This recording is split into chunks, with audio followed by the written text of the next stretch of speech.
Can men take testosterone after they've been diagnosed with prostate cancer? Hi, I'm Dr. Abraham Morgentaler, and I'm here with my beautiful and gifted wife. Hi, I'm Dr. Marianne Brandon, and we are the sex doctors. So one of the most common questions, Dr. Brandon, that I get from people around testosterone is for men who've been diagnosed with prostate cancer or are at risk for it because they've got a high PSA. And some of these men have been on testosterone and found it very helpful to them, but their doctors have taken them off and have been told often to not be on it. And some of them have been apparently cured of their prostate cancer and have experienced testosterone deficiency and all the symptoms that come along with it, but they've been told that they can't do anything about it. So that's what I wanted to talk about. I think that's great because when you say they've experienced testosterone deficiency, that's a lot of potentially very painful, and I don't mean physically necessarily, but very painful impact to not have, to be deficient in testosterone. Right. Some of these men suffer. Before we start, a small disclaimer. The Sex Doctors podcast is not a substitute for medical or psychological advice. Welcome to the Sex Doctors, featuring Dr. Marianne Brandon, clinical psychologist and diplomate in sex therapy, and Dr. Abraham Morgentaler, renowned urologist and expert in sexual medicine and testosterone therapy. Together, they bring you expert insights into sex, intimacy, and relationships. Let's dive in.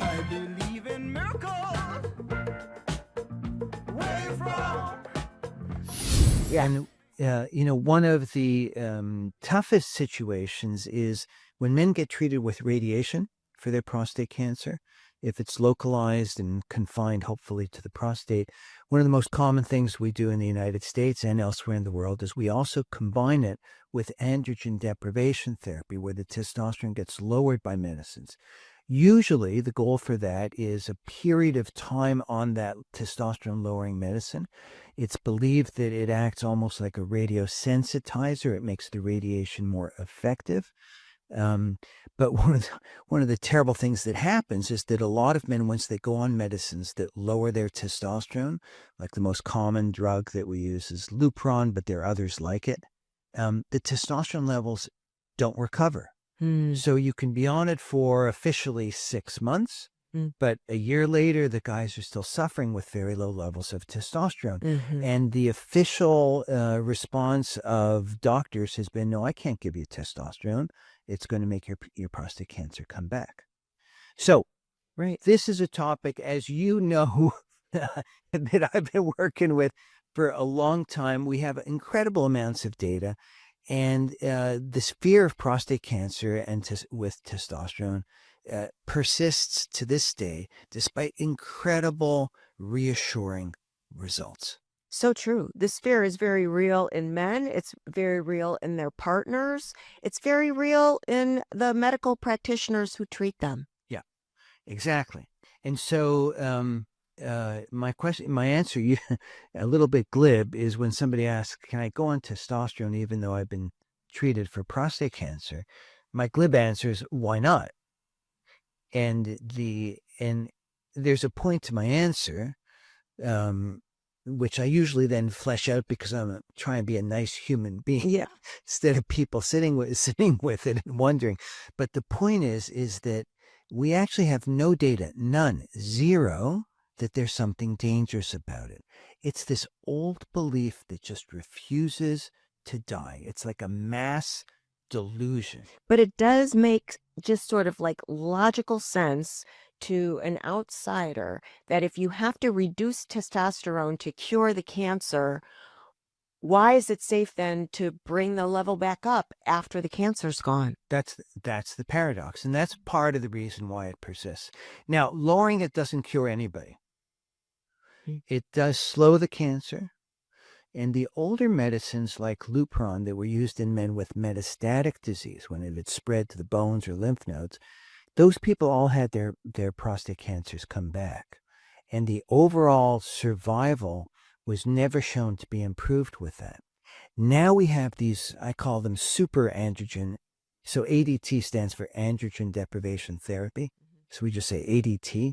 So we now have what I call super ADT. We have these agents that lower testosterone even more than the old Lupron type medicines do. And those medicines have been shown to prolong survival in men who have metastatic disease. But there's a whole other category of people who have been cured of their prostate cancer. Right. They've had low-grade cancer, they underwent radical prostatectomy surgery, or they've had radiation. There's no evidence of it having recurred. And still, I get calls from patients or notes from people all over the country and from the world saying, nobody will give me testosterone. Is it really that dangerous for me?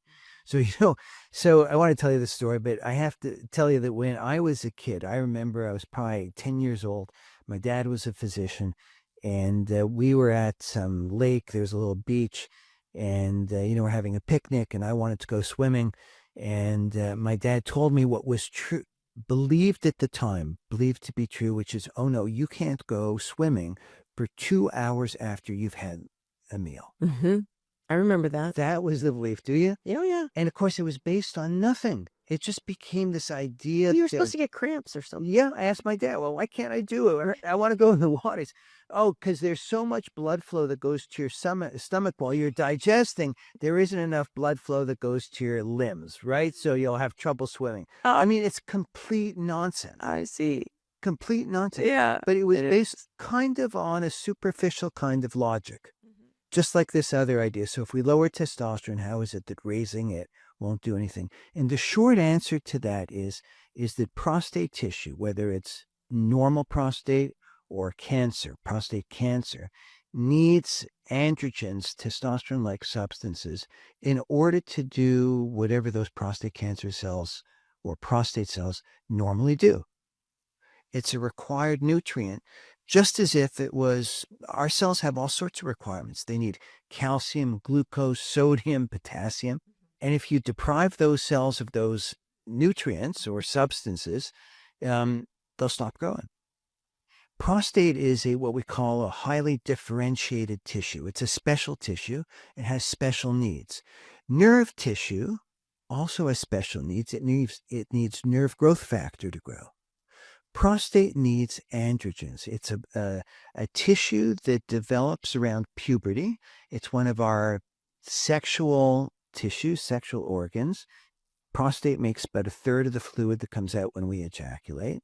And it only happens really with the onset of a rise in testosterone on puberty. So does the prostate tissue need testosterone? Yes, it does. But prostates work just fine whether you're at the low end of normal, the middle end of normal, or high end of normal. So prostate works just fine, but other things in the body may not work as well. Is that fair? So there's different thresholds at which different symptoms appear. Mm-hmm. So, so some years ago, together with Abdul Traish, my friend and colleague, we came up with what's called the saturation model, which basically is the idea that at a certain amount of testosterone, the prostate has all the testosterone it can use, or prostate cancer. And that number is pretty low. It's around 250 nanograms per deciliter. FDA uses a range of 300 to 1,000 for the normal range in men. Some people might say it's 350 to 900 or something, but roughly that ballpark. So 250 is pretty low. Yeah. And most men at 250, they might still have symptoms of having low levels of testosterone, like decreased libido, but their prostate's got enough. And if you add more to it, nothing happens. I usually use the analogy of a plant and water. Plant, you have a house plant that's about yay high. It needs a certain amount of water to grow, right? You deprive it of water and it shrivels. It loses volume, it loses mass.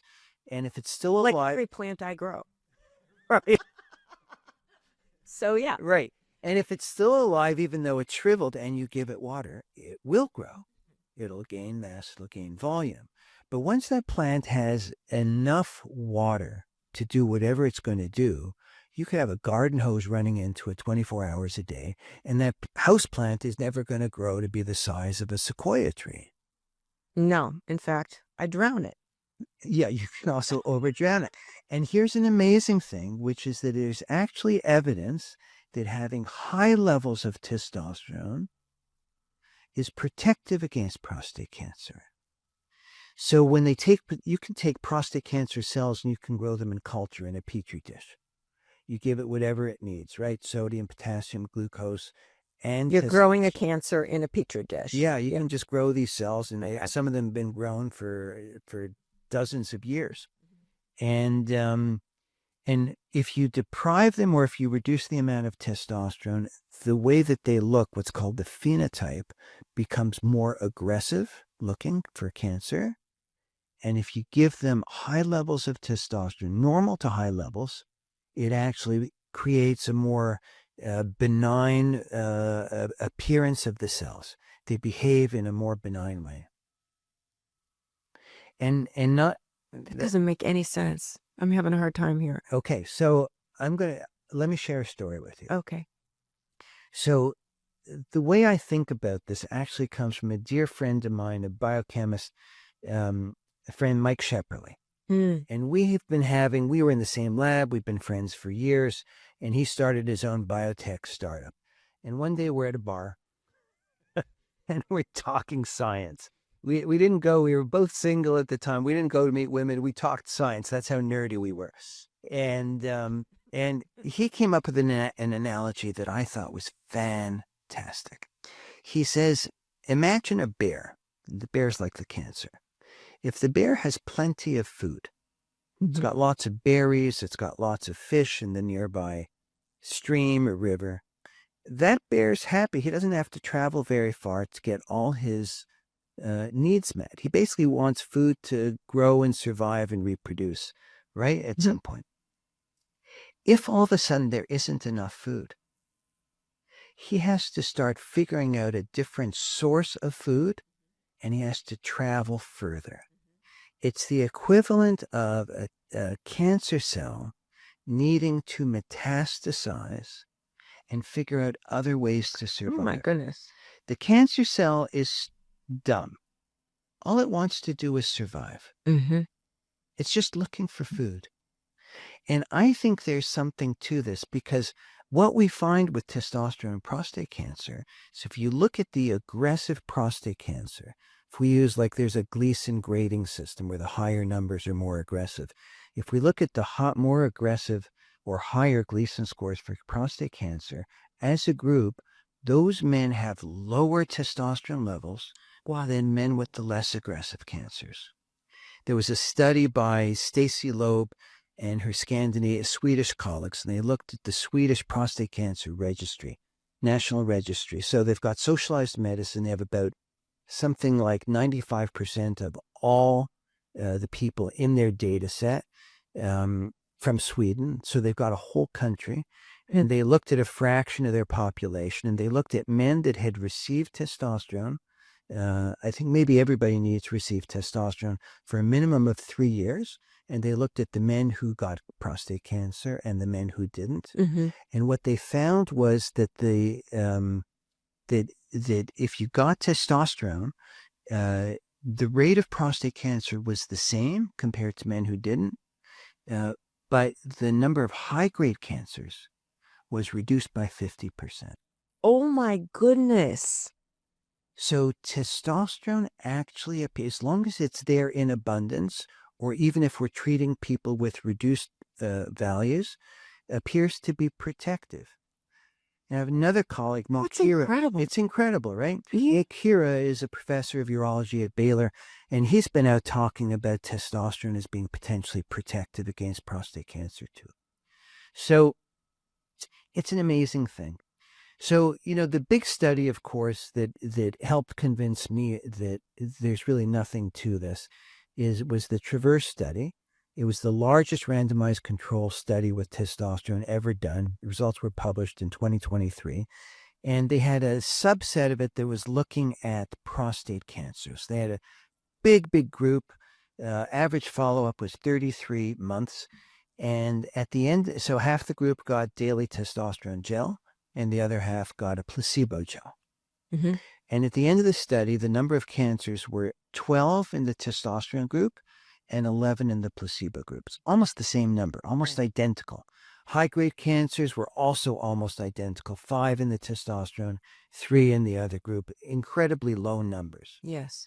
Which is amazing compared to when I was in my training in the 80s, nobody was getting testosterone. We thought a little whiff of testosterone was going to guarantee that guy got prostate cancer. That's why it was so scary for me when I started giving testosterone to some men. Yeah. So Traverse showed in the largest randomized control trial that there's no hint or suggestion of increased prostate cancer. And get this, we know from studies, and I did some of them back in the 90s and the early 2000s, that men with a normal PSA, which is normally how the biomarker we use to try and detect prostate cancer, or risk of prostate cancer, that if you do prostate biopsies, random biopsies, in men who have a normal PSA but low testosterone, 1 out of 7 of those men has cancer. Now, they don't know it. They may never develop it in a way that shows up. That was your study, wasn't it? Yeah, that was my study, published in 1996, Journal of the American Medical Association. And so it translates to people who are getting testosterone now. And in that Traverse trial, if we can extrapolate, it means that roughly 1 out of 7 of the men who were getting testosterone already had prostate cancer undiagnosed. Undiagnosed because their PSA was okay and they didn't have a biopsy.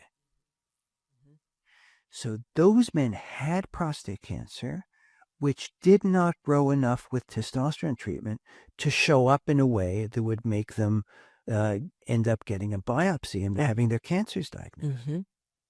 So these are large numbers. So that's why I say there's like nothing to this. And of course, I've treated a considerable number of men who, after they've been diagnosed with prostate cancer, some of them even with metastatic disease, and nothing happened to them. So, there's a story that... So wait, slow down. So some of them, even with metastatic disease, so that's a group that has active metastatic cancer, right?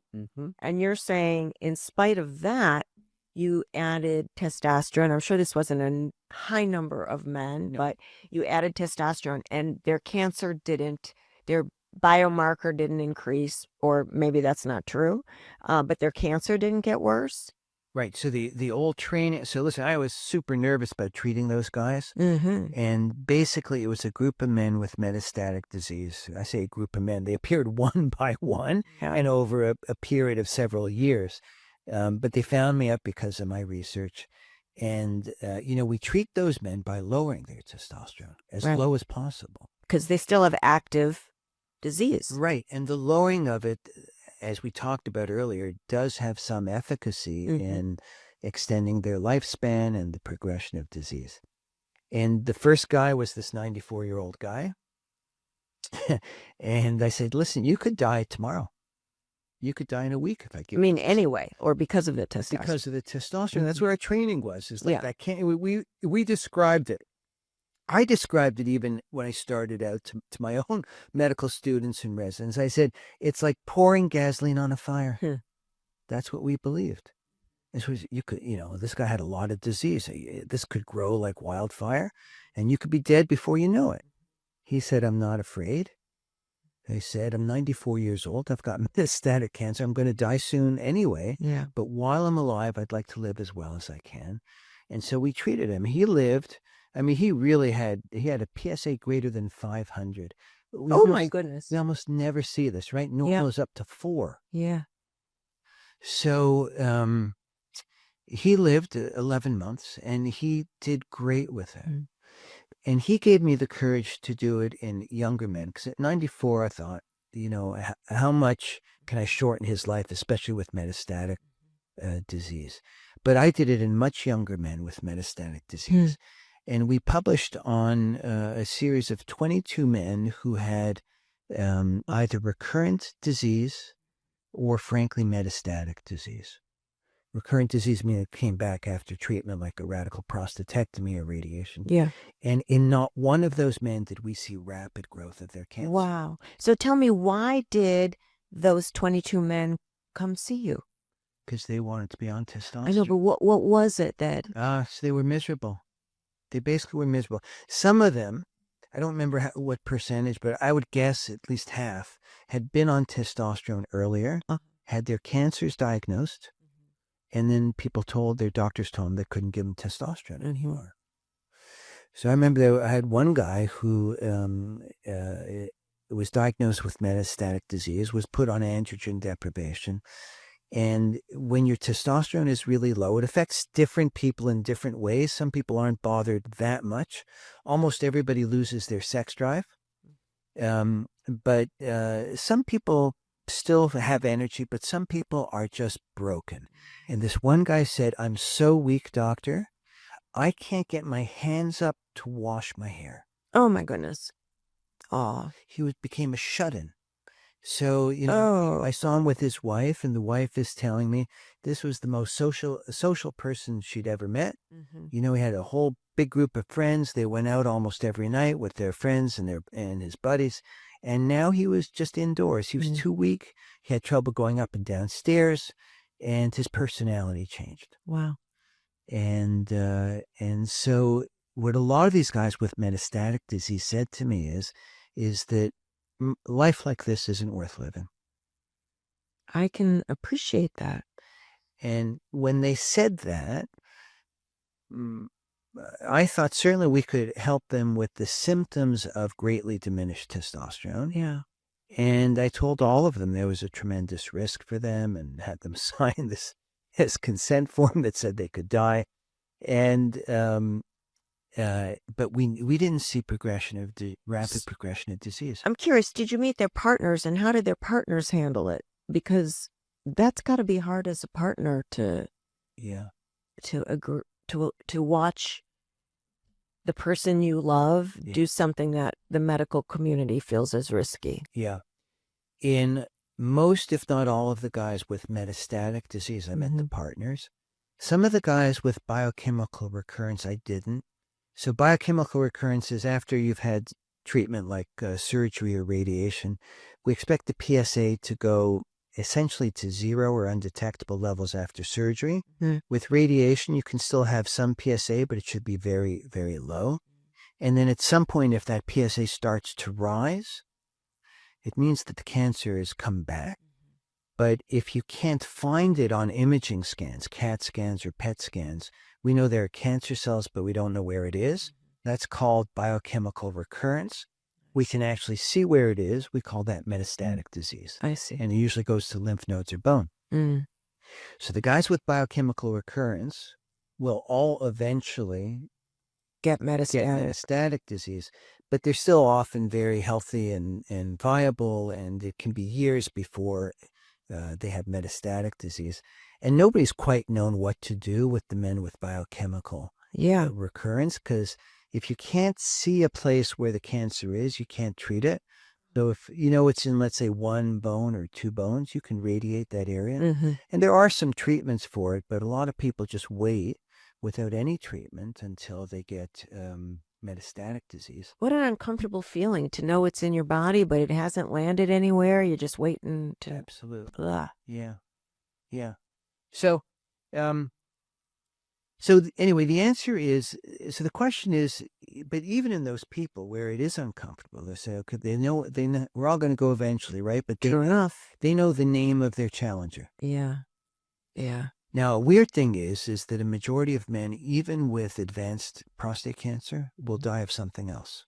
Yes. Usually heart attacks or strokes. Cardiovascular disease is the number one killer of them. So that even if you know you've got advanced prostate cancer, things at a certain age, things are competing to kill us, to do us in. But they want to live as well as they can. Right. Or at least the men who came to see me.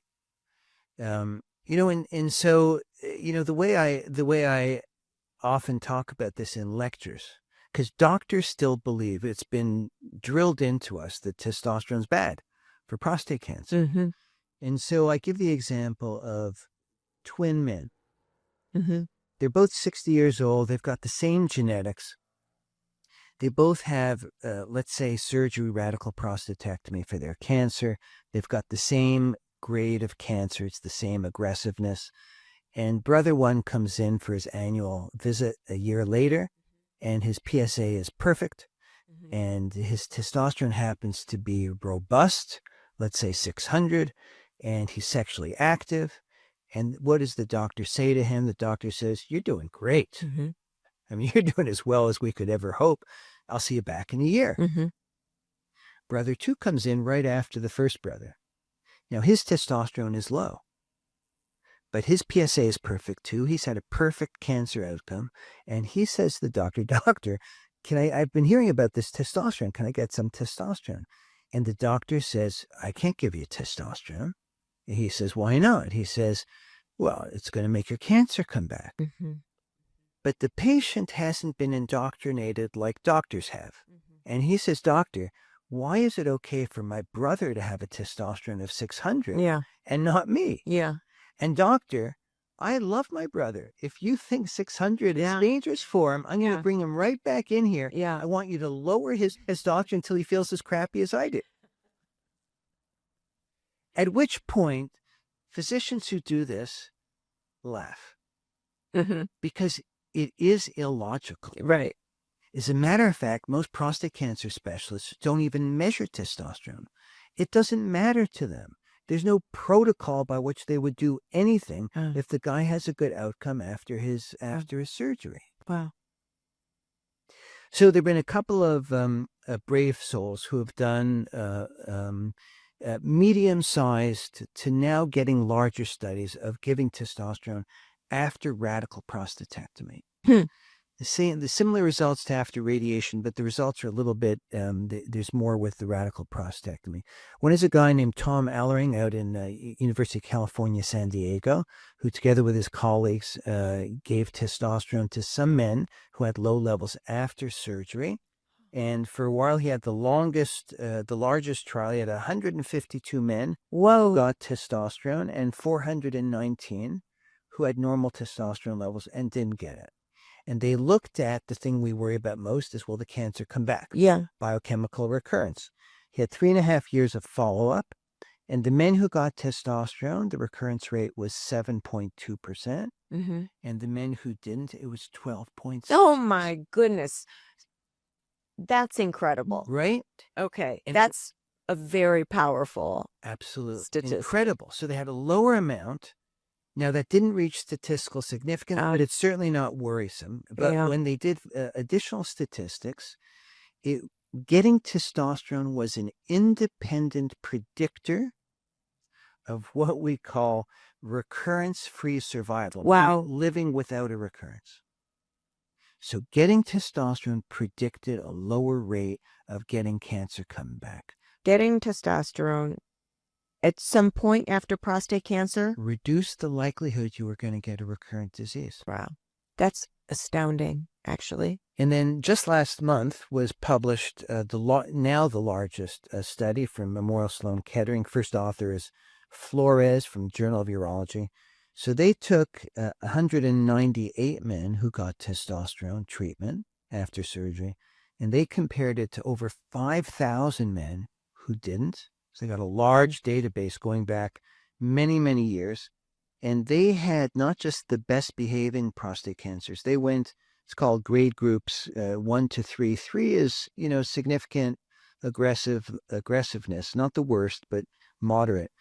Median age was 59. And they showed with up to 10 years follow-up, no increase in recurrence rates with testosterone. Wow. So you actually at this point have a lot of data supporting this. So here's the thing. If the thing we worry about most is it's going to make the cancers come back, and the data don't show that, and may suggest the opposite,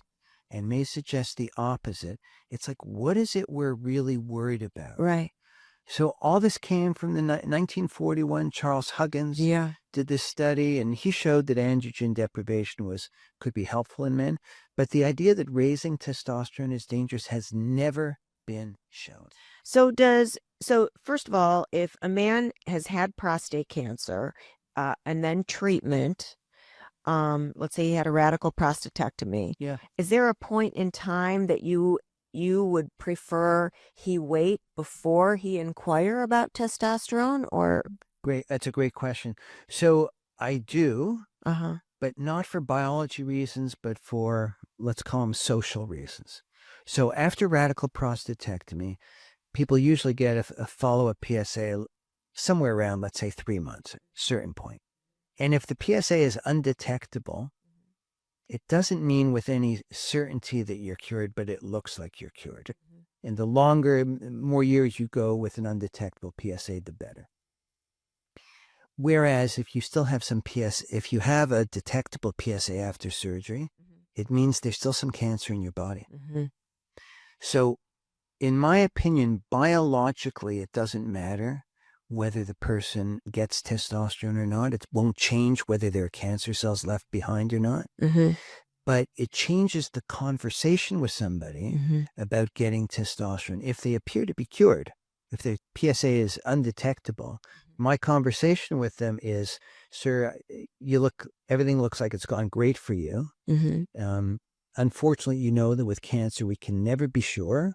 The recurrence rate after treatment is, depending on the study, somewhere around 15%. And so, I do need to remind you, you could get cancer in the future, even if I don't give you testosterone. So if you do get testosterone, we'll never know whether it was it doesn't mean it was the testosterone that did it. Right? So I like them to sort of get that in their head. Recurrences are possible, even if I don't get testosterone. Otherwise, they're thinking, it's the testosterone that did it. Yes. If they do have a PSA that it gives the suggestion that they're not cured of their cancer and it's still somewhere, it's a different conversation. Sir, you have evidence for existing cancer cells in your body, prostate cancer cells, and there's been a belief that giving you testosterone may make that cancer come back more quickly. I'll share with them some of the data that you and I have talked about. So there's also this concept that it could be protective. Yep.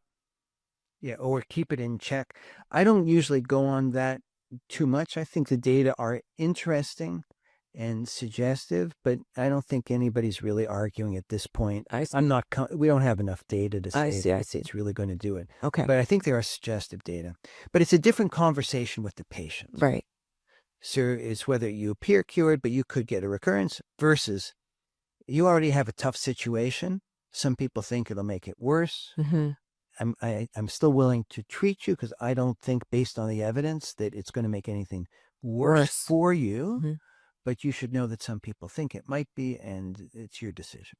So what would you expect the benefit to be if your patient had a radical prostatectomy, his PSA was undetectable 3 months later? Can he expect to get some benefit, like with his erection, with his libido? Because guys at that point are really struggling in many ways, not just energy or mood, but also their sexual functioning has taken such a hit. Yeah. I mean, is testosterone at that point, could that potentially help their recovery? I think it's very possible. The study that I'd love somebody to do, and I keep bringing this up, I'm not in a position to do this, but I actually think it'd be interesting to see in a randomized controlled way for people who are about to undergo radical prostatectomy to get testosterone or not around the time of surgery. So one of the big bugaboos about radical prostatectomy or radiation for prostate cancer, but they're somewhat separate, the same problem, different mechanisms, is that men will lose their erections in a very high percentage. Yeah. So we call prostate cancer surgery these days nerve sparing. They try and save the nerves that control erection. But the numbers are certainly less than 50%, and in some cases much less than 50%, maybe on the order of 20 to 30%, for men who have good erections to begin with will still have good erections after. 20 to 30% of men with good erections before the surgery will maintain that. But that means that 70 or 80% of men with good erections, or no, with good erections, they're going to lose them. They're going to lose them. And almost everybody, close to 100%, loses them for a while. Yeah. So the nerves get injured. The nerve controls whether the erection takes place or not. And then over time, months to even a few years, the nerves can recover and the erections may come back. But there's a large number of men who won't get it back. With radiation, usually there's no immediate effect on erections. Mm-hmm. But at 2 years, the impotence rate is about the same. Wow. For radiation and for surgery. It's a delayed effect rather than an immediate effect. Yeah. So if we give somebody testosterone after radical prostatectomy, it certainly can help with sexual desire, Uh-huh. the ability to have an orgasm, It can. energy. Yeah. But will it help with erections? I don't know. When I mentioned doing a randomized control trial, I think that there's a decent possibility it may help with nerve recovery or Uh-huh. protect them or Yeah. from the insult, if we use that word, from surgery, where the nerve gets traumatized. Mm-hmm. But I don't know. I don't know whether that's true or not. Whether it'll help with erection if you give it at 3 months, we don't have a lot of data about that. Yeah. Either the nerve recovers or it doesn't. Some of that is surgical technique, but there's a little bit of a mystery around this, in my opinion, because there's a lot of surgery that's done around nerves, facial nerves, Yeah. other nerves in the body.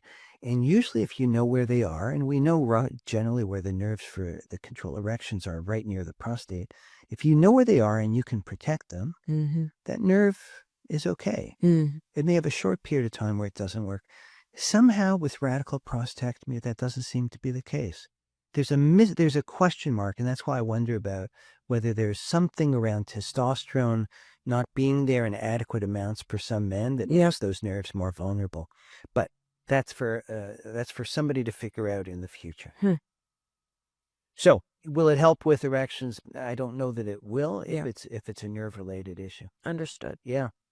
So so the short answer is I think the data now are more than adequate that for men who have been diagnosed with prostate cancer or treated with it, that going on testosterone if their levels are low doesn't seem to do anything bad for them. Mm-hmm. Mm-hmm. We have some suggestive evidence from some studies actually help them in terms of preventing recurrence. But most doctors aren't there yet. Yeah. We have one set of guidelines. It comes from my home group, the American Urological Association, that in 2018 said that for low-risk cancers where you have a favorable outcome, things look good after surgery, you can consider using testosterone therapy. They were the first to say that. Good for them. Yeah, and kudos to them. When did they That say? was 2018. Uh-huh. And it's possible the European Association of Urology, they update every year, and they may have more recently come up with something like that, but the AUA was first. But for riskier situations, I still don't see a problem. Mm-hmm. It's all based on it's like I was going to say old wives' tale, but that's probably not politically correct to use anymore. It's based on a myth. Just like when my father told me, don't go swimming for hours after you eat. So, and the biggest medical crazy thing was bloodletting. It was late into the 19th century, just before the 20th century, that we, meaning physicians, treated all sorts of physical ailments just by letting blood. Isn't that with the leeches and stuff? You can do leeches, or they just would cut a vein and just let it bleed out. I had a bug land in my hair the other day. That was traumatic enough. Like, I don't need leeches on my skin, really. No, we're not going to give you leeches. Anyway, so that's the story. So, so I think medically people can take testosterone after prostate cancer. Why not? Well, that's amazing. It's fascinating research. And, I do want to say that I followed you to your lectures over the years many times. And after a lecture, you've got a crowd around you that is astounding. Physicians or medical practitioners want to run their patients, their ideas by you and stuff. And so, it's just really impressive what you have accomplished. And it is my pleasure to sit with you today and talk about it. Well, thank you so much. The reason people come up is because new information that changes how people think about something is destabilizing Yeah. and interesting. So we've been prevented from treating our patients in a way that we know is going to help them symptomatically. Mm-hmm. And we've done it for a reason that seems to lack evidence. Yeah. So there are a lot of questions that come up. And so, if you give a 20-minute lecture, you can't really give all the information, nor can you do it all in a podcast. And so people often have questions, and it's fun for me to have done that. Well, Dr. Morgentaler, thank you very much for sharing your wisdom today. Dr. Brandon, it's always a pleasure. So if you like this content, and give us a thumbs up, write us a nice review, and please subscribe. And we hope to see you again on another podcast of The Sex Doctors. Thank you for listening to The Sex Doctors with Dr. Marianne Brandon and Dr. Abraham Morgentaler. Be sure to subscribe, leave a review, and tune in next time for more expert advice on sexual health and relationships. I believe in miracles. Where from? You sexy thing, you. I believe in miracles. Since you came along.